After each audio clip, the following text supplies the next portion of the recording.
let's talk about select. I think I decided to go kind of out of order. Most people learn select first, and then they learn how these other things that I've been teaching you. But I wanted to show you how to construct data and model data before we started looking at data, right? So now we're actually going to start looking at the data. The most classic of them all is select star from whatever table you're looking at. And this is going to give you literally everything back in the table. If you had 10,000 columns in your table, this will give you back 10,000 rows. You can see my computer can't even show them all at once. But that is what this did, right? And so you can see everything that we've inserted in here. You can see it does skip some numbers here and there because that's stuff that we removed or deleted it or something like that. But here we are, and we have a bunch of various different ingredients. So select, you're telling it what you want to, you're going to pull things out of the database. Select does not update anything. All it does is pull data out. It just reads, right? Star is everything. Give me all of the columns from, you're asking from what table you want it to come from, and you're telling it you want it from in the ingredients table. So that is it. What if I only need to see the title and the type? So notice there's no ID here and there's no image. I'm going to recommend that in general for your code, right? I'm talking about for like your JavaScript or Python or Ruby applications, you should specify what you want and don't just do star. Star is lazy. And it makes it more intentional that later when you come back to read your code that you know I was asking for these specific things. You're being very intentional and kind of self-documenting in your code that you're asking for specific things rather than just give me everything. On a side benefit, it is slightly smaller payloads going back and forth between your application and your database. It's a little less processing of what's going in and out. Not really the point. It's so menial and small for the most part that you don't really care. The bigger advantage is that you're being more intentional with your code. So if my JavaScript application just needs a list of types and titles but does not need the images, don't do the star, just do select title and type from ingredients.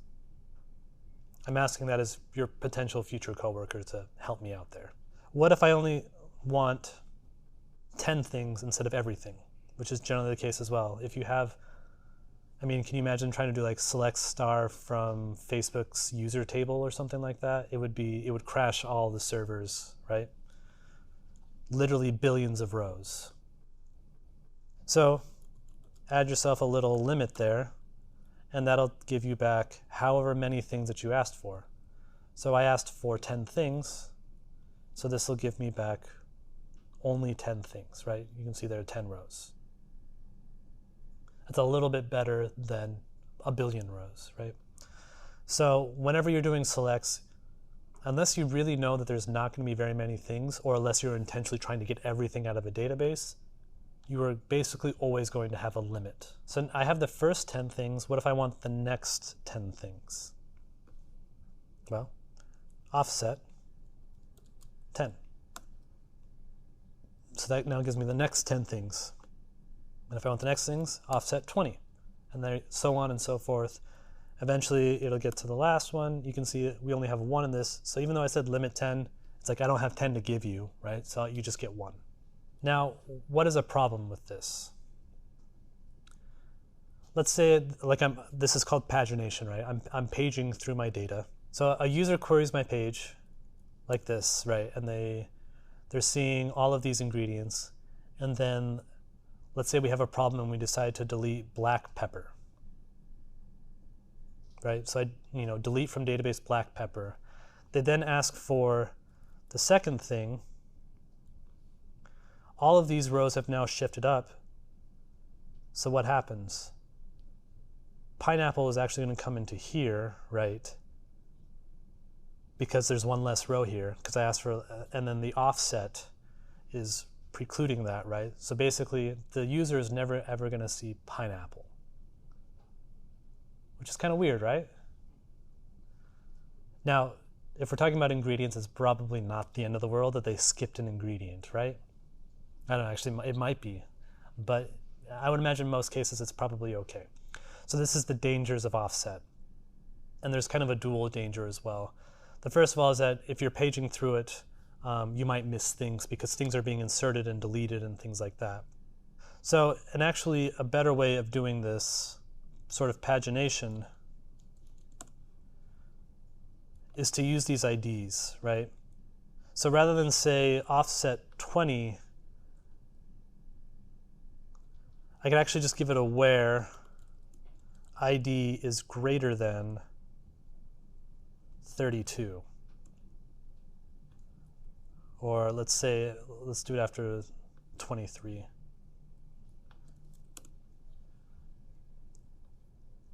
Right, now if I delete something or something like that, we're anchoring on a row in the table rather than anchoring on some sort of offset. So if you're paging through data in your particular service, this is a better way. It's also way more performant, because think about it. If you ask for, give me 100 rows and give me an offset of 1,000, your database has to go organize it. It has to count 1,000, and then it gives you the next 100, right? If you keep doing that over and over and over again, it gets kind of expensive. Whereas if you're just saying, hey, give me everything bigger than this ID, it can just go right to that ID and then give you everything after that. It ends up being a lot more performant. So it's an optimization. You don't always have to do it. For our application that we do today, feel free to use offset. I just want you to know that that's a way better way of paging through data. Yeah. So with Postgres, QL databases, people tend to use just numeric IDs versus like Mongo, it's this big like hash. Yeah, it's a good question. SQL databases always in general, they're just numbers. And these numbers might get to be, 100 million or a billion or something like that. Like, I imagine your checking account ID, like with your bank, is probably their primary key in their Oracle database, right? That's probably where they get that, right? Whereas something like Mongo or some other databases, they give you like objects. It's not really a concept here of that sort of thing in SQL. It's going to be a number. It's more like a UUID or something like that. Yeah, exactly. There's probably other ways of doing it, but it's almost always just an integer identifier. There are instances where you don't need an integer primary key, and I will show you that once we get into joins.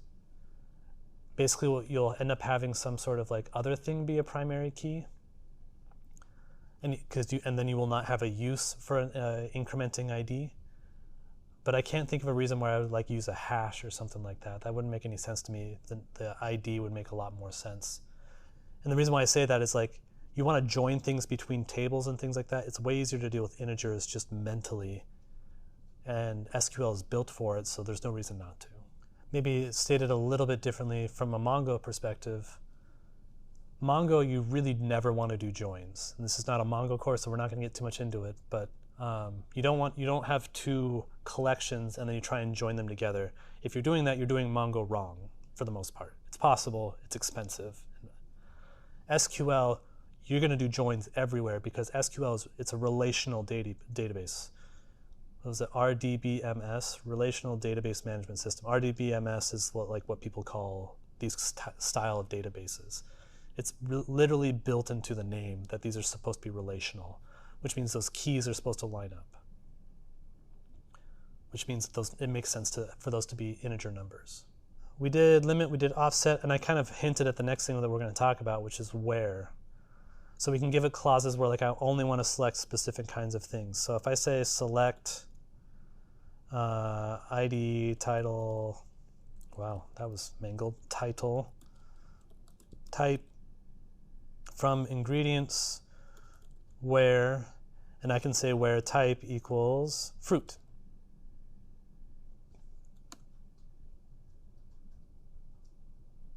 Oh, I put an extra comma there. Don't put the extra comma.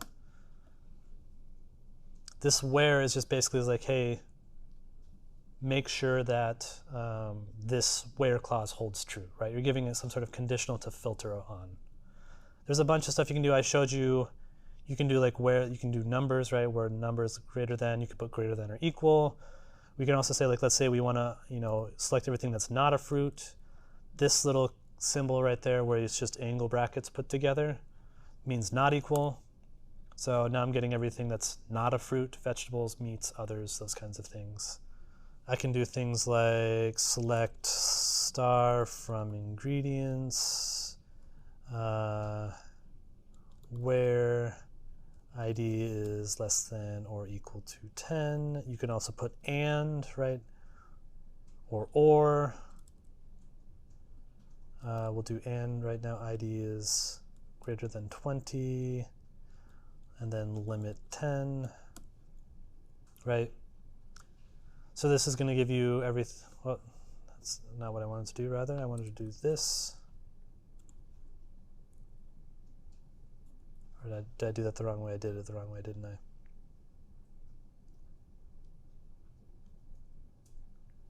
From ingredients where ID is greater than or equal to 10 or less than or equal to 12. Not like that. There we go. So this will now limit everything that I get between these numbers, right? So that's what these ands, both these have to hold true. You can also put or in here.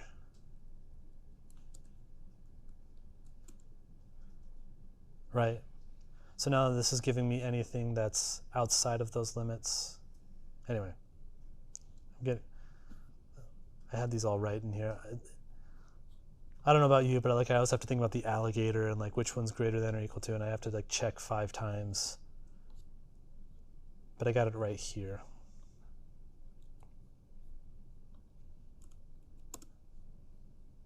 There we go. So here I'm asking for where the ID is outside of the range of 10 to 20, right?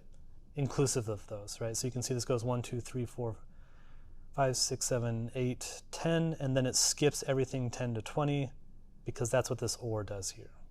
And then, so there's a bunch of other like conditions you can do there. We're gonna like look at fuzzy text search and some other things like that here in a little bit, but just know that like it's not just like equals or less than or equals. There are others as well. Last one I wanted to show you here is select star from ingredients, where let's say limit 10 here for just a second. By default, these are generally going to be ordered by ID, because that's going to be generally the order that they were inserted into. But just know, according to the SQL spec, it's not required to give you back anything in any order, right? Generally, it's going to give it back to you in the order of insertion, but that's actually not required, and you probably shouldn't rely on it in your application. If you care about order, you need to provide a order by. So in this case, order by ID would get you that same thing, but let's say you wanted it in descending order. So now it's 33, 32, 31, right? And it's giving you back in reverse order. That's what that desk means, descending, right? Just so you know, you can put ask in there, ascending, but that's actually just the default. It's just optional if that's important to you to be specific. But you can also put order by title in there, right? So now it's going to give it back to you in alphabetical order. Likewise, order by title, descending, it'll give you back watermelon, tomato, sugar, strawberry in that order as well. In other words, if you care about order, you should provide order, because while Postgres is generally consistent, it doesn't have to be.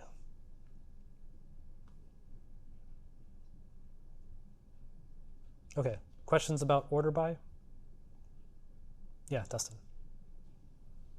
Do you have any preference between the CLI or some kind of SQL client when you're working with an SQL database? It's a good question. Do I prefer using the command line, or do I use something like, the other option would be pgadmin, which we will see in the second half of the course. I almost always use PSQL because I just always have. It's what I learned on, it's what I continue doing. It's not a good reason, but it's just my reason. There's other people that grew up using things like pgadmin or phpMyAdmin for like MySQL. Also very common. And I think JetBrains has like a really good SQL client as well. I can't remember what it's called. There's like VS Code or VS extensions for querying databases that are like visual. I like writing queries and seeing the results, so this is what I do. But sometimes it's really useful to take that data and like make graphs out of it and stuff like that, and things like a client, some sort of GUI can help with that. Obviously, this doesn't help you with graphs, right? So you can also generate like CSVs and put that in Excel, and then Excel can generate graphs for you. I've done that a bunch, but I'm just used to doing it this way.